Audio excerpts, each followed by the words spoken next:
নমস্কার বন্ধুরা, আমার চ্যানেলে আপনাদের সকলকে স্বাগত। আজকে আমি আপনাদের সাথে শেয়ার করব বাটার পনির বা পনির বাটার মশলা।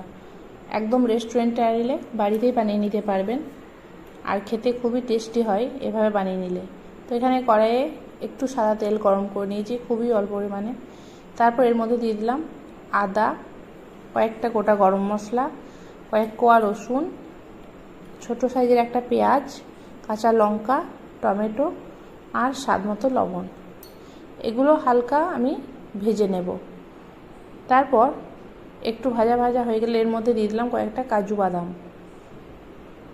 কাজু দেওয়া হয়ে গেলে একটু ঢাকা দিয়ে নেব। আর এদিকে তারপর ওটাকে নামিয়ে নিয়ে একটু ঠান্ডা করে আমি একটা মিক্সিতে পেস্ট তৈরি করে নেব। আর এখানে আমি ফ্রেশ পনির নিয়ে নিয়েছি। তো এখানে পনিরটাকে এভাবে আমি কেটে নেব, একটু লম্বা সাইজ করে, হালকাভাবে একটু লম্বা লম্বা করে কেটে নেব। তো এইভাবে প্রত্যেকটা পনির কাটা হয়ে গেছে।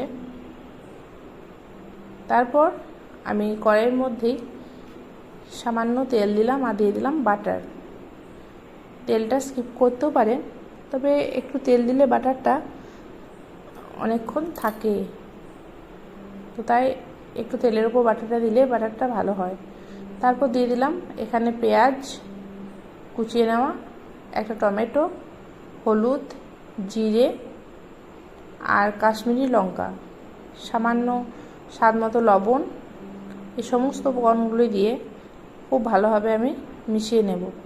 উপর থেকে দিয়ে দেবো আরও কয়েকটা গোটা মশলা। তারপর যে পেস্টটা আমি বানিয়ে রেখেছি সেই পেস্টটা এর মধ্যে দিয়ে দিলাম। মশলাটা বেশ কিছুক্ষণ আমি কষিয়ে নেব। মশলাটা কষানো হয়ে গেলে এর মধ্যে আমি জল অ্যাড করে দিলাম, অল্প পরিমাণে গরম জল।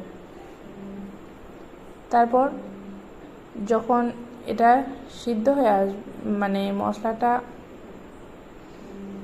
হয়ে যাবে ভাজা, ওপর থেকে আমি একটু মধুও দিয়ে দিলাম মিষ্টির জন্য। আর তারপর আমি পনিরগুলো ওপর থেকে দিয়ে দিলাম। আর তারপর বেশ কিছুক্ষণের জন্য আমি এটা ঢাকা দিয়ে দেব। পনিরগুলো নরম হয়ে গেছে। পনির বাটার মশলায় পনিরগুলো না ভাজলেও খেতে খুবই ভালো লাগে, ফ্রেশ পনির হলে। আর ওপর থেকে দিয়ে দিলাম একটু কাসুরি মেথি। ব্যাস তৈরি হয়ে গেল।